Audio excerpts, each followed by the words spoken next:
I just want to say before we start, this is going to be in English. I do apologize because my French is non-existing. It's 1 minute to start, so I thought I'd just start rambling on a bit until it hits, and I can hit start on my timer because I need it, otherwise I will digress quite a lot and walk you down avenues you probably don't want to hear about currently around these topics. So, let's see. Let's kick it off. Why not? Hi there.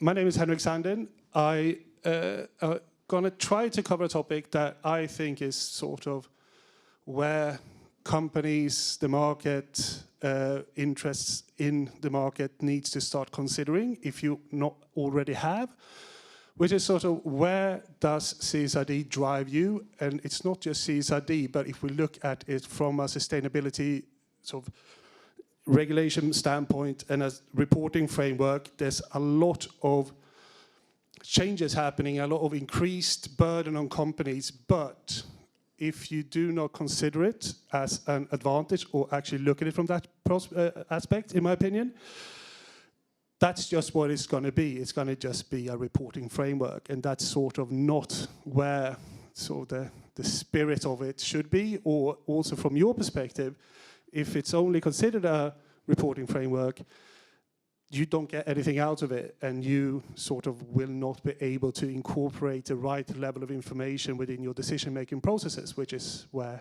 I think this all should go, and where I spend most of my time thinking about right now. Keeps me up at night sometimes, but that's my own issues that I shouldn't talk about here. So, myself, Henrik Sandin. As a principal ESG specialist, I usually introduce myself as the regulatory nerd within Workiva, the regulatory romantic, someone told at one point.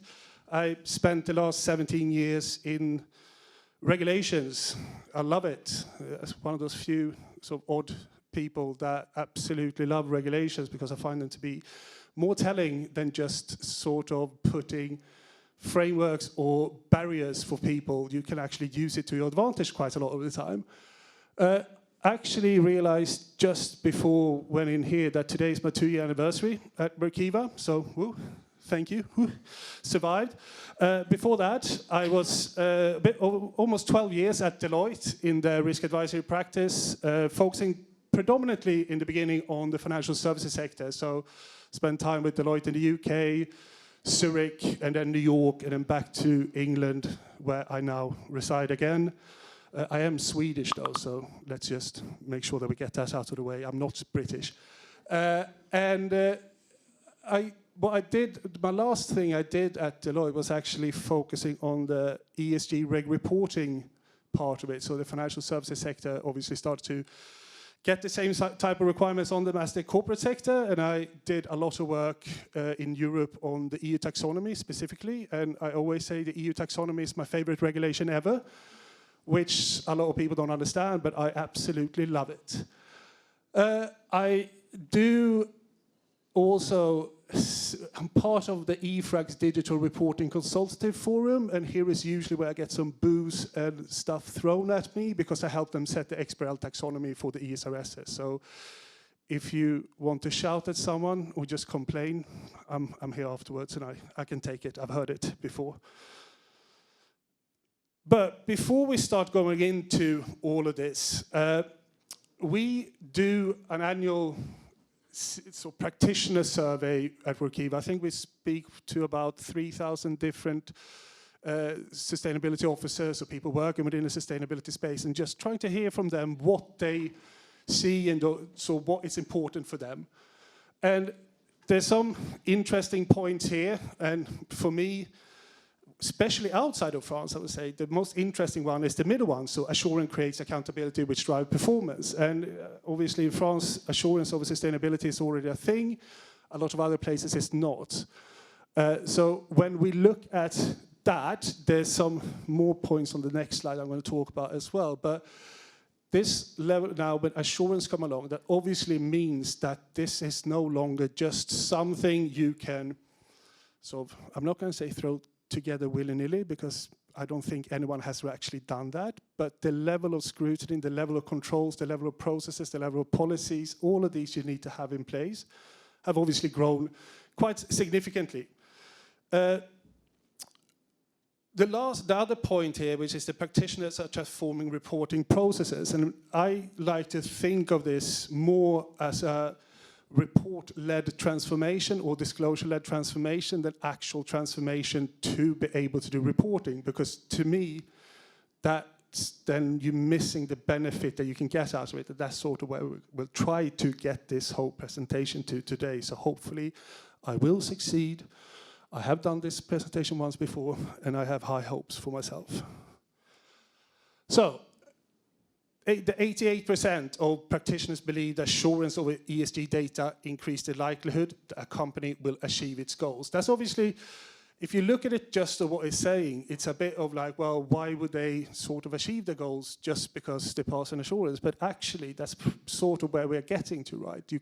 Now, with the current, or the future, I was going to say, CSRD coming in, so it becomes more of like a forward-looking element to everything, right? Where do we go? How do we get there? How are we going to achieve to get there? And that's sort of that intersection I'm going to try to break down even further later. But if you put that now in your report, you have an auditor that looks over it, that signs off on it, sure limited assurance originally, but that means that someone has to believe that what you have actually put in there is accurate and you can achieve it. But just to put a number in a report or a target in a report or a process in a report of how to achieve something, that's not how to actually get there, because there's so many other elements you need to consider. And that's what my whole speed today is going to be about. Sorry, there we go. I need to see my clock so I know that I'm not running over. So, CSRD is not just reporting. To me, that's so the whole and everything, and that's the statement. Yes, there's a reporting element to it. But if you look at reporting, that's just an output. What's then interesting is how to get there and actually what you do with the information you put in your report and what companies do with everything. My favorite quote around this, and I do think I owe him quite a lot of royalties for using it every time I speak, is sustainability disclosures is what the X-ray were for the surgeon. You can't do a surgery without an X-ray. That's literally where we need to get to in this thinking, right? Without getting the reporting information out there, without being able to compare and contrast between companies, without being able to see where they're going from where they currently are, it will be a really, really hard job for governments, innovation, investors to actually know where the money should be put to. So CSRD is not just the reporting, it's the output, it's the input, it's everything around it, which means there's a cross-organizational sort of impact and change that has to be done to be able to actually achieve these goals, in my opinion. So when we look at CSRD, there's an obligation that you have to do it. That's, if you hit the thresholds, you have to do it. There's no ifs, buts, or maybes here. So that's the simple part. Obviously, the hard part is then, how do you actually use it to your benefit, and how do you see it within your organization, not just from a case of saying, we now need to disclose emissions or nature usage, whatever that might be, the workers in the value chain, but actually, how do you start looking at that and saying, where do we find areas we can improve? Where do we see areas that our footprint can actually be reduced just by identifying it through this process of now putting such detailed information into a report, but also looking at the information before, because what goes into the report is just that. It's the specific data point, with 1182 data point shall and may disclose of the ESRSs. There's a lot more information there for you to dissect, sort of look at, and make sure that you can actually use to your benefit. So my view on this now is, okay, CSRD, we all know is coming. We all know that there's no hiding from it. But it's more that important to say, okay, what's beyond that? How do you actually use it? And that's sort of where most of this what most of my thinking, most of the conversation I have is sort of, yes, we know that now, so let's move on and start looking at it and start taking actions and all of these goody things. But if we look at this organizational structure and how I see that CSRD is actually impacting, or not just impacting, but sort of how a company should, according to myself, I cannot force anyone to do it, but how they should look at it, because CSRD is just that. It's the small circle in the middle there. You have a framework, you have a reporting framework, the ESRS that you have to report on. You have to put the information in there, you have to be part of your management report, you have to have it audited, you have to have the XBRL tags, all of this output. But the sustainability report can be bigger than that. It can be bigger than just the ESRSs. There can be other information you have in there as well that you actually report on, if there's other voluntary frameworks, other regulations that perhaps require you to also put information out to the market, but not through the CSRD, or you already currently have a sustainability disclosure, which you have done for a long time, that you shouldn't underestimate that information you already have that perhaps is not touched upon by the CSRD, to actually put that out there as well, if you're comfortable with it, because that just goes to show that you actually are a bit more mature company and you trust. So you put this in focus. Above that, the sustainability program, that to me is sort of the epicenter of what we should, what companies need to look at this at. I will come to it at a later stage in here, but there's obviously a multitude of regulations coming down the line, or directives, or frameworks, or reporting processes, whatever it is, that doesn't sit under CSRD. They have to report through CSRD, but there's a massive change in your internal processes that perhaps need to happen. There's due diligence processes, there's gathering of that type of information, having through the year processes that becomes part of your operations rather than just an end of year report, tracking of your targets, all of those sort of things, which means just having attacking these things one by one to say, CSRD, let's get that done, tick the box, move on. CSRD, when that would come in, tick the box, move on. EU deforestation, which they now potentially delayed for 12 months. Okay, tick the box, move on. No.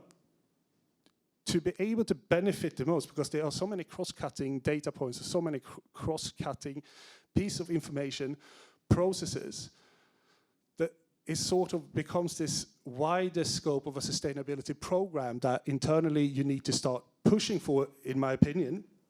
And I keep saying in my opinion because I don't want to force anyone to do anything. Being Swedish and all, we're quite neutral.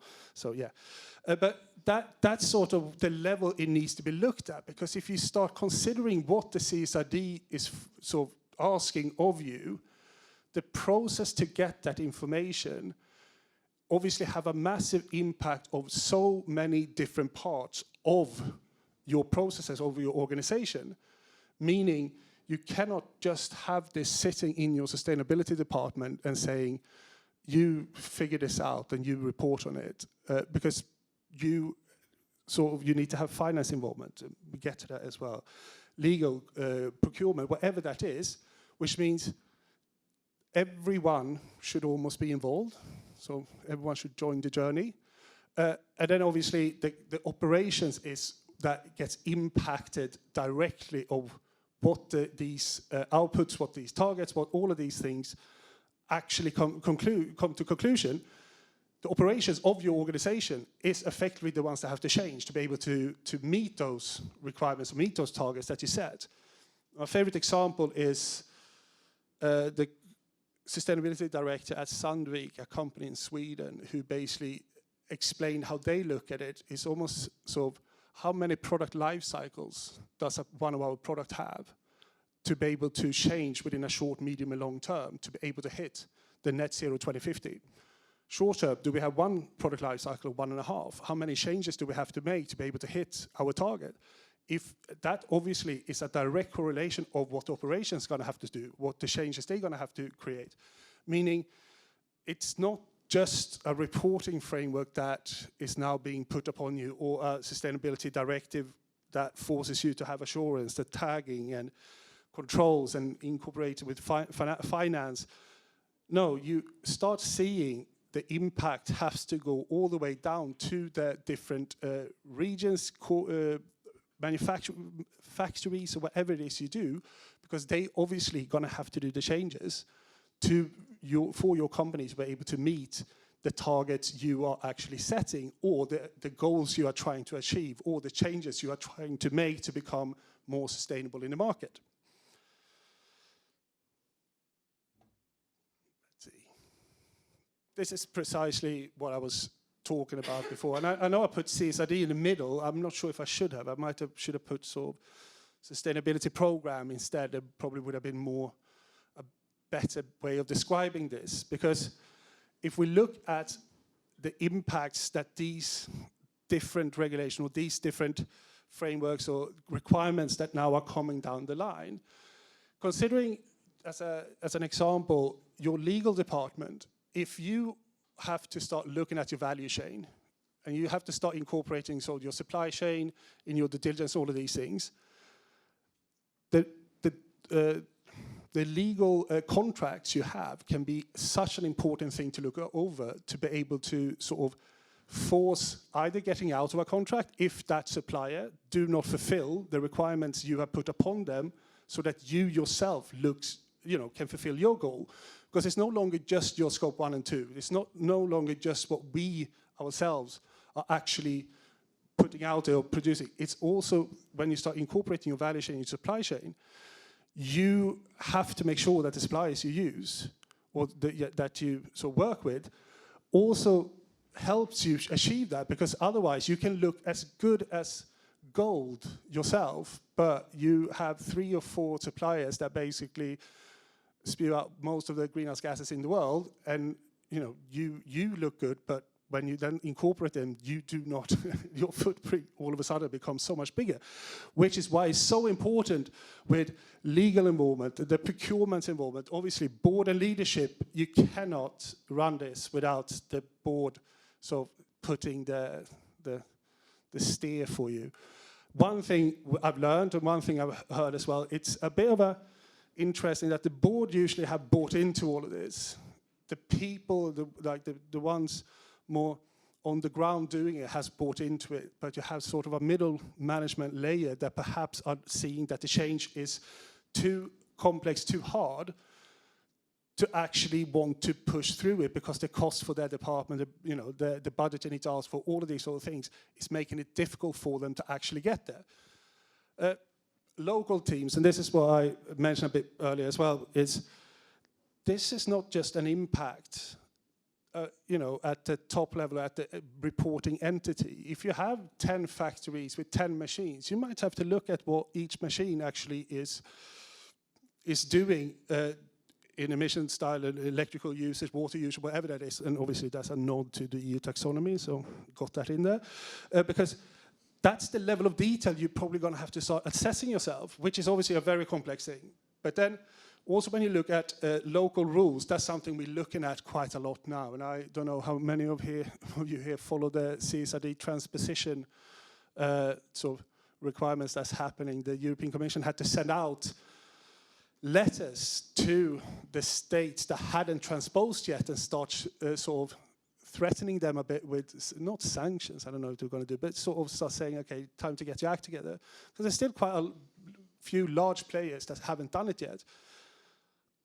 We haven't seen so far, I haven't seen so far, a change in the ESRS as a reporting framework, which is obviously, that would make it even more complex. But what you rather see is impacted firms. So what's the threshold, timeline, language requirements, all of these things that so you have to consider when you have these processes set up.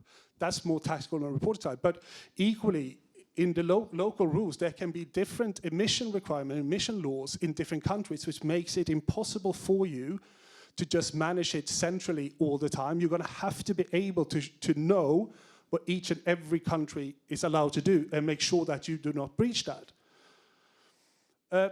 Internal reporting is one of my favorite parts of this, because one thing that I think a lot of, not practitioners, I'm not going to throw them under the bus because I do love them, but sort of when you look at a reporting framework, I mean, you look at sort of the external reporting, they go through an assurance. That's obviously a tedious process. You're going to have to think about it a lot and put a lot of time and effort into it.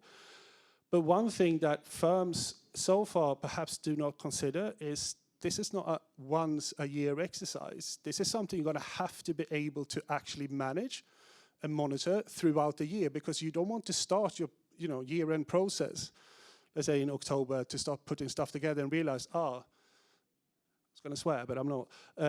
We are missing our targets. We're going to have to restate. Like, you cannot do that. And obviously, you do the same on the financial reporting side. When you track budget, you track all that. That mindset is obviously something that needs to be part of this as well. Communication, another spectacular area where people perhaps don't consider how important that part will be or is already. I saw a lot in my previous life, I was going to say, in my previous job, where you saw large financial institutions going out and saying, we're going to be the greenest bank with the greenest insurance company, the greenest investment management firm in the world. No backing whatsoever. A CEO that was talking about how sustainable they were, what big changes they've done, and how great they are. No backing to it. And then you had a report coming out where, let's look at the first EU taxonomy disclosure that came out, and basically nothing was aligned to the EU taxonomy, or the eligibility number was massive, but the alignment was basically zero. Fair. You can always look back at it and say, we didn't have the information from the corporates yet to be able to do it, if you look at it from a financial services side.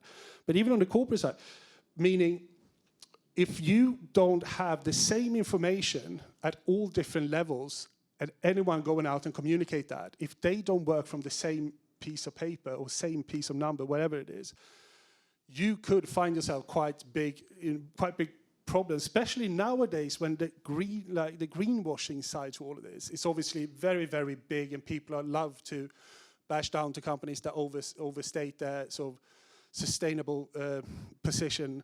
But you have to start realizing that from the whole communication, it's not just about your year-end report, it's also about investor relations, it's about any sort of public speaking you do, any interview you do, any article you do. So that is sort of a massive area as well that needs to start being involved in this, because they need to be able to sort of be up to date and have the right information at their fingertips to be able to make the right decision and the right communication. So, jumping from one fun to another fun, compliance is obviously, compliance here can be, it's almost, firstly it was called compliance versus compliance, and then I thought, well, why not just simplify it and say, yeah, compliance, what is it? You obviously have different levels of compliance that you can focus on, and I think this is also sort of a bit of a journey for companies to realize that compliance on one side can be just tick the box and say, we have met the minimum requirements of what we need to do in the first year, because that's all we have time, effort, and money, and sort of ambition to do, because we have big gaps, or we have knowledge gap, we have resource gaps that we just need to get it over the line. That's not a wrong thing to do either, because you have met the requirements. You've done what you need to do. Good. But you then also have on the other side, where you start talking about the beyond compliance, sort of how you met the minimum requirements, but then you are starting to push yourself to say, okay, how do we then incorporate this into our decision-making process? How are we ensuring that the decisions we make also meet these requirements? So you basically start incorporating all of these outputs and all of these reporting data points that you've done into your whole organization, to basically pushing that beyond just the tick-the-box compliance exercise. The disclosure focus, again, do we just do this to put out a report, to be able to do a year-end report that is that meets these requirements, or do we actually start looking at it and saying, what changes do we actually have to start making? It can be easy to say, if you put a target and say, we're reducing our energy usage with X by doing solar power, I don't know, bad example, but let's do that. And you say that the changes that you then do might not be that big internally, because you do a very sort of quick switch. But do you rather than go and say, okay, what actually, as I mentioned before, how is our production process if you're a production-based company? Which companies do we do business with? Like all of a sudden, your whole output from your report start making you sort of looking at what changes you actually need to do holistically across a firm to be able to actually better position yourself and better meet these targets and actually become a front runner instead of just bogs down the middle. Another one that's interesting to me is this phasing in of the ESRS. Obviously, you'll be giving some phasing in time. There are certain things that just you can sort of, I'm not going to say ignore, but from the first year you probably not have to put it down on paper and put it in the report. But is it not better for you to then go and say, well, ignore that. We know we can if we don't have the right data. We've done everything we can, but okay. What's important to us instead? How do we show what actually we can improve our standing in the market with our investors, with our lenders, with sort of governments, institutional investors, whatever that might be, and start focusing on what's important to you to actually turn the table on it a bit and say, this is what we as a company find to be the most important thing here, and focus on that, because then you will surely get a more sort of, I'm not going to promise that, but you focus on what's important, which means that your people agree with it, your workforce agree with it, and all of a sudden it becomes more sort of second nature than just being considered a compliance exercise of having to do some reporting. The final is, limited assurance. I know, and France, you've had assurance over your sustainability disclosure. Some other countries in Europe as well, others haven't. But again, assurance as appropriate. We've also heard from companies that we've spoken to that they're not going to focus, they're not going to have their auditors do a limited assurance. They're actually going to sort of ask them to do a reasonable assurance. We've already seen some companies that were early reporters actually had done a reasonable assurance on it. All of a sudden, you are further ahead. You showing the market, and look, remember I showed the first slide, right? 88% of investors.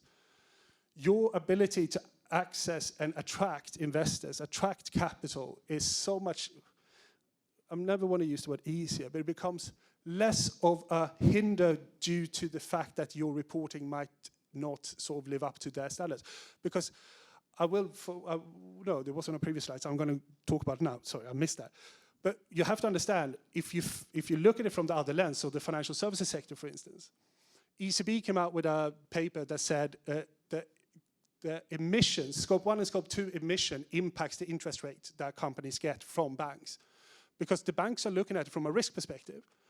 In the probability of default models, and I'm not going to go into depth on that, but if they start incorporating these type of inputs, the worse, so the more emissions you do, the worse off you're going to be. Well, the higher risk is going to be, because you are then going to potentially be seen as a sort of a worse off in the market, or people might not want to do business with you. All of a sudden, the probability of default increases, which makes them less likely to give you a lower interest rate, because those correlate with each other.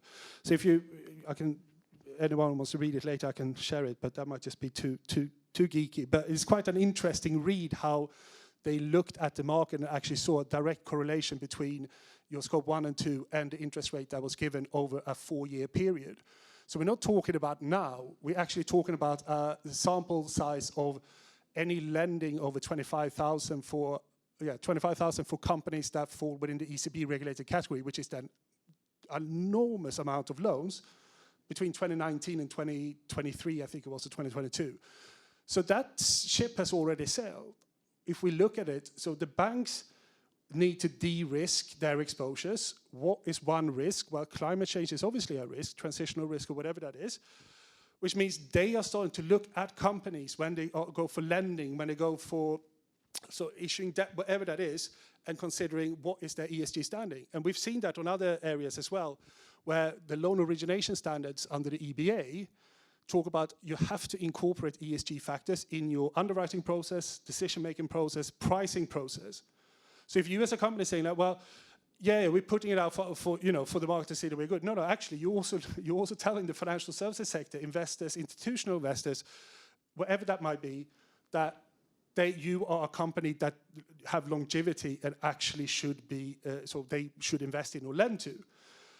another favorite paper of mine to quote is Morgan Stanley put out a white paper annually, and I think it was in 2017 or 2019. I still haven't looked up which right date. It doesn't matter. Let's say 2019 to not try to be too controversial. 87% of millennials take sustainability into consideration when they do investment, retail investment, private pensions, whatever that might be. And people say, well, millennials might not have that much money. I said, well, they will have at some point, because if the older generations sadly sort of handed that over, they're always going to have a lot, which means the market, again, has already spoken there, which means that you as a company can no longer just skate by and be like, oh, we just need to put out a report. It's a bigger thing. And to start getting that into your ethos and to your central sort of decision-making process, which is, to me, the most important thing. Because if you don't incorporate it in your decision-making processes throughout your organization, how are you going to ensure that you actually can live up to where you want to go and how you want to change your company? If you want to change your company, because one thing I also always have to say here, which I thoroughly believe in, if you just want to do the report and put it out and basically show that, okay, we might not be the most environmentally friendly or sustainable company in the world, no one is stopping you in one sense unless you're breaking the law.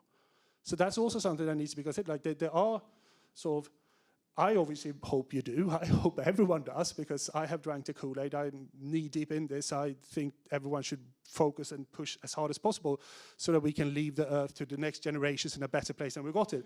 That sort of famous thing. But if we then start sort of looking at why, so number one, CSRD is so important and what it actually, in my opinion, should force you to start doing, is obviously that it's not slowing down any of this. If I did have a picture I wanted to put in here, but I couldn't find it. It sort of contains about 25 different due diligence regulations, just so we can sort of see how big this actually is. But just to give a few, if you look at it, then, so obviously CSRD, as we saw in that picture previously, right? It's a small one in the middle where you then put stuff out there, where you do your disclosure, where you put it, you tell the market where you are, where you're going, how you're going to get there. CSRD, again, you have a supply chain due diligence regulation in France. There are some other countries. LKSG in Germany has one as well. You have the Transparency Act in Norway, at different levels impacting. I think the lowest level impacted in France is 5,000 employees, if I'm not mistaken. CSRD obviously brings that slightly, but more than that, CBAM, if you put a product within sort of the list of sectors, over 150 euros on the market in euro, you have to report that. So it's 150 euros, not 150,000, 150 euros. Sure, there might be some thresholds around the size of firm, but you are literally having to look up, so what the carbon emission, what the cost is elsewhere versus you importing it and then still pay the tax on it, so to speak. EUDR, I did do this presentation before the publication last week, or was it earlier this week, where the European Commission basically said, yeah, we're probably going to push it for 12 months. Direct result from President Joe Biden basically stepping in and telling them that this is not working, you cannot do this to companies, because they are running around like headless chickens outside of Europe, trying to understand what they need to provide and how they're going to provide it. So that's probably been pushed, but we can switch the EUDR with the new battery regulation, another due diligence related regulation, all falling under the ESPR, so the environmental sustainable product regulations, where you're looking at product passports, digital product passport, yeah, DPP, all of these sort of things. But what they all have in common, these that I've just mentioned, obviously they are due diligence based, meaning that you have to be able to assess where you get things from, where the company, so what they are doing in your supply chain. So you're going to have to sort of look at it from a scope 3 for carbon, but all of a sudden start looking at it from deforestation, battery life cycle. That one goes actually to end of life. You need to then have a digital product passport so that you can see where it comes from, what the emissions are on that as well. The new battery regulation contains carbon as well. CBAM, another carbon. What all of these are doing is literally forcing you to change your internal processes of how you look at it, because all of this information has to be reported under the CSRD. And this is where we're coming to the crescendo of it all. If you don't, so the point 61 of ESRS 2 talks about the due diligence process. I did cut this off, otherwise I would have had like 3 pages of the ESRS, and I don't think that's of interest. But you have to report it through your CSRD, which means if you now are saying this is our target to get somewhere, this is how we're going to get there, and this is our due diligence process that we look at these companies on these different areas, that obviously have a direct impact to how you can get there and what your current footprint and all of this is. Which means, and also, please, I did try to keep it very basic and simple here when it comes to type of disclosures or whatever it is. So it might be, I don't think it should be anything wrong on it, but you never know. But what I'm trying to get to here is, right, CSRD is where you basically where you produce your external reporting for how you then put it out to the market. All of these other ones impacts your processes to a point where you have to start incorporating this again in your decision making. I keep coming back to that, and it's a simple thing to say and it's a harder thing to do. But if we, as I said before, if you take a target you set short term and you see that one of your suppliers all of a sudden is going off the rails of deforestation of the products, you no longer can actually work with them unless you can fix it, whatever that might be. So the outreach is going to be massive there to those type of suppliers. That impacts your own operations, what you can do so you don't go over something or you don't breach a target you set. Equally, it also impacts your legal structure, your contract structure, all of these sort of things, because they now sit in your supply chain, which means that they are now part of your complete footprint. And that's obviously where this whole thing is getting to, is that complete footprint that you have on the market.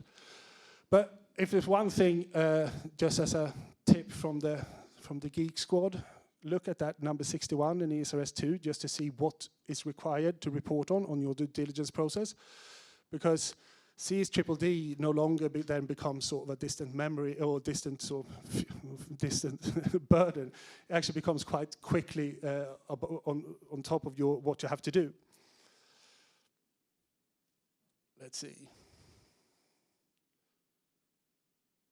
So how can I do this? And this is very basic, I know that, but it's sometimes the simplicity makes it brilliant. I don't know if it's brilliant or not, but one thing what I mentioned before, right, your internal reporting, and this is something that I think is really, really key for management and board level and executives or whatever that might be. You need to figure out what actually is important for you as a firm and manage yourself on. Specifically when it comes to certain KPIs, it might not be all of the material topics that actually is that level of importance for you to guide your firms and guide your where you're going to get to on them. So make sure that you have the right pieces of information. Equally as you have on the financial side, you have spend, whatever that might be, your forecast, make sure you have the right identified KPIs to be able to inform the senior leaders or whatever that might be, so that they know what's happening and if there needs to be any course correction. Because equally as you have with financial numbers, right? If you go over budget, you might need to do a course correct. Same happens here. The problem here is that's actually similar as it is with finance. But if you have gone over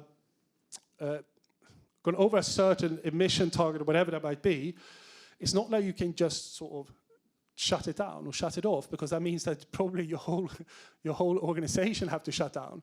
If you go over your budget, that's not, you're going to go over your budget. You might miss a few, earnings call, whatever that might be, but it's not, how I see it, the same level of difficulty to just course correct. So that is something that needs to be really, really thought of when it comes to how to guide and how to steer your company. Remuneration to sustainability KPIs, that's something that is easy to say and very hard to do. I had the pleasure of standing on stage a few weeks ago with the sustainability director at Volvo Group, and he was saying, obviously, they produce large, what's it called? Not cars, but sort of the trucks and stuff. And he said we couldn't sort of get a very sort of tangible KPI by just saying we need to reduce our emission. It doesn't work.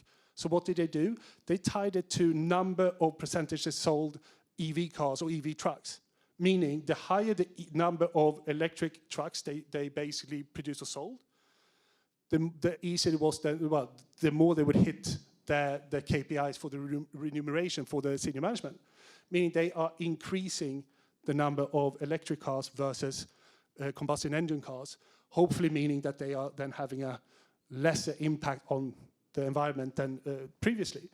So there's also very important there to consider what actually is tangible and what's not, because it's not just as easy to say we're gonna reduce by X. Yeah, that might not be sort of done in the right way as well.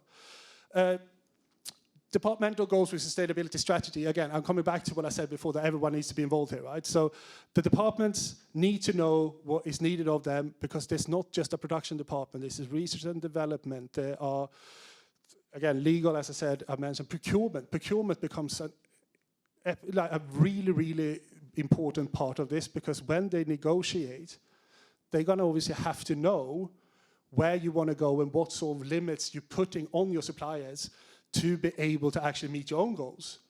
So that's really important. Everyone is important. I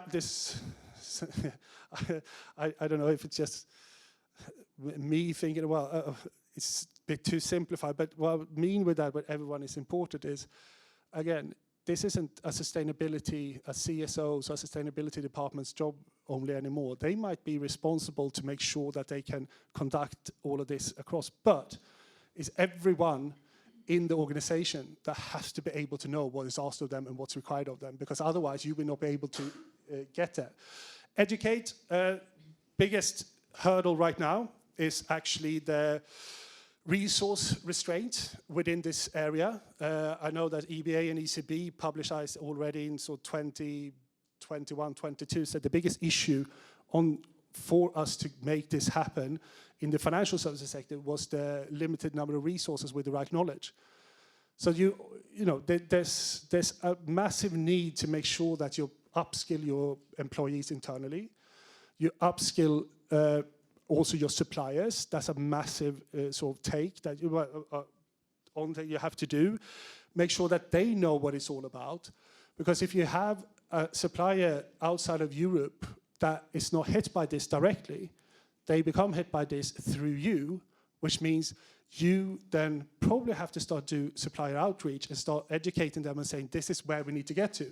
Spoke to a person in India, and they said, if you look at the apparel industry, people are literally scouring all of India to try to find sustainable production of garments, which is sort of a massive thing that's trying to happen up, just because the apparel industry in here, like they probably going to have a bit of some problems. I know that some of them have already done changes, but I think that's something where you might see some of the some extreme changes needed. So I didn't end on a happy note, did I? I am going to end on a happy note. I don't know, this is a bit of a self-plug for us as a firm. We do have a conference in Amsterdam, so I'm not even sure if I'm allowed to show this here, am I? Yeah, let's do it. In end of October, I do speak there as well if you want to listen to me ramble on again. We have a lot of really good speakers within finance, risk, and risk compliance and sustainability. So this is also us being able to show our product, the platform we sell, to show how we can actually help within these topics and your process. On that, I did start 1 minute early, and it's now 13 past. So I'm going to say thank you, and I happily answer any questions in the last 2 minutes if anyone has any. If not, I can probably hover around a bit here if anyone has any questions they want to ask after as well. Thank you.